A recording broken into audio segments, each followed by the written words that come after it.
Nous venons donc d'assister à la réunion du comité départemental de développement consacré donc au préparatif du pèlerinage interdiocésain de Téméto qui se tient aujourd'hui donc cette année en 2024 et qui a donc été un prétexte pour nous pour revenir sur le bilan déjà de l'édition précédente, celle de 2023. Et donc à partir de là, nous projeter donc sur les préparatifs de cette édition 2024. Et en termes donc d'attente des différents acteurs qui ont donc la charge de concourir au succès donc, de cet événement, il a beaucoup été question de revenir sur les différents engagements pris par les uns et les autres pour que donc in fine cette activité-là, donc ce pèlerinage de 2024 puisse être donc un succès au niveau donc du département de Gono. Puisque donc nous avons fini de le dire, le pèlerinage de Téméto est un événement religieux qui a fini donc de transcender les frontières du département de Gono et par-delà même la région de Sédhiou, puisque donc c'est un événement qui ressemble donc des populations, des communautés qui nous viennent un peu partout donc, du Sénégal, d'Afrique et d'ailleurs. Nous avons tenu à d'abord faire le bilan. Donc ce bilan-là nous a été proposé par le comité d'organisation qui avait la charge donc, de coordonner les différentes actions qui ont été donc engagées pour l'édition 2023.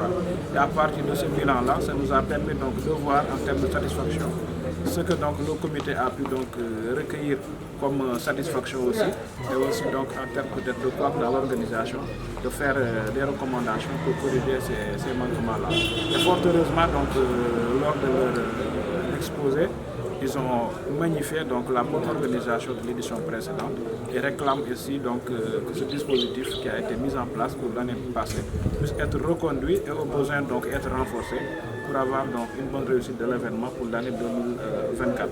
Et je puis vous assurer que donc les services ou les acteurs qui ont été donc à cette rencontre-là ont tous pris l'engagement sur eux de reconduire pratiquement les mêmes dispositifs et les mêmes engagements pour donc, que l'édition 2024 soit parfaitement réussie. Difficile de les lister un par un, mais majoritairement c'est des besoins relatifs donc, à la sécurité, à la couverture de sécurité de l'événement, avec la gendarmerie aussi. Je peux vous assurer que le dispositif qui a été donc mis en place sera reconduit et renforcé. Parmi aussi donc les autres aspects comme le contrôle des abattages avec donc l'inspection de la viande, ce sera donc un même engagement qui est pris par le service donc, de l'élevage. Aussi sur le volet sanitaire, nous pourrons avoir donc la disposition d'une équipe médicale, d'un poste médical avancé qui sera installé au niveau donc, du lieu sain de Téméto, avec donc un appui aussi de la municipalité en termes de médicaments de personnel pour venir en appui aux pèlerins qui ont exprimé le besoin. Du côté aussi donc, de la traversée des pèlerins, c'est un aspect assez important puisque c'est un événement qui mobilise pas mal de communautés, pas mal de populations. Et fort heureusement, donc, nous avons la chance d'avoir quelques vedettes à disposition qui pourront donc venir en appoint au dispositif pour faciliter la traversée des pèlerins. L'événement de cette année, le pèlerinage, aura lieu le 2 et 3 mars 2024 à Téméto, au sanctuaire Notre-Dame de la Paix de Téméto. Alors nous sommes à la 36e édition. Et cette année, le thème c'est Marie, chemin de justice et de paix, conduis-nous au Christ. Voilà, un très beau thème que notre père évêque, Monseigneur Jean-Pierre Bassène, nous a proposé pour cette année. Depuis l'année passée, que nous sommes satisfaits et j'ose dire que cette année, nous serons satisfaits aussi. Alors depuis l'autre fois, nous avions fait le CLD, nous avons pris des engagements et voilà qu'aujourd'hui c'est le CDD. Nous avons repris les engagements et je suis sûr que ces différents services, alors ces différentes autorités, alors vont respecter l'engagement.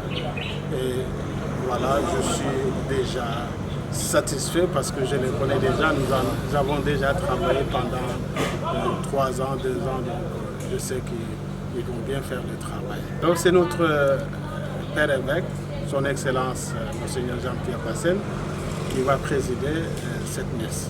Voilà, depuis un certain temps, nous accueillons plus de 10 000 pèlerins. Et chaque année, le nombre augmente. Alors l'année passée, c'était plus de 10 000. Pourquoi pas cette année, plus de 11 000 pèlerins. Voilà, les gens viennent nombreux. Les gens viennent du Sénégal en profondeur, les gens viennent de la Guinée-Bissau et de la Gambie. Et chaque fois, le nombre augmente.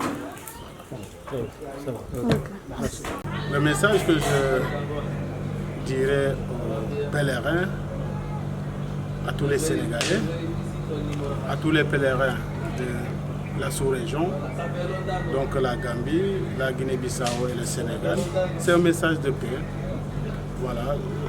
Ce pèlerinage, nous venons pour prier, nous venons pour nous recueillir, nous venons pour faire une expérience de prière avec Notre-Dame de la Paix. Et chacun vient avec ce qu'il a, avec ce qu'il porte. Peut-être nous venons avec des difficultés, avec des souffrances, avec des malentendus, des divisions, et nous voulons remettre ça entre les mains de Notre-Dame de la Paix. Alors Notre-Dame de la Paix intercède pour nous auprès de son Fils Jésus-Christ, et qui nous sommes sûrs, convaincus de notre foi, qu'il nous exauce. Alors chaque année nous faisons comme ça.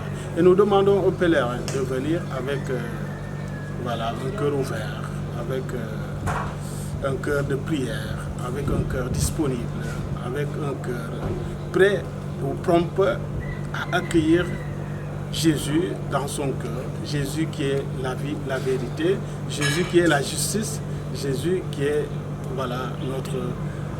notre Sauveur.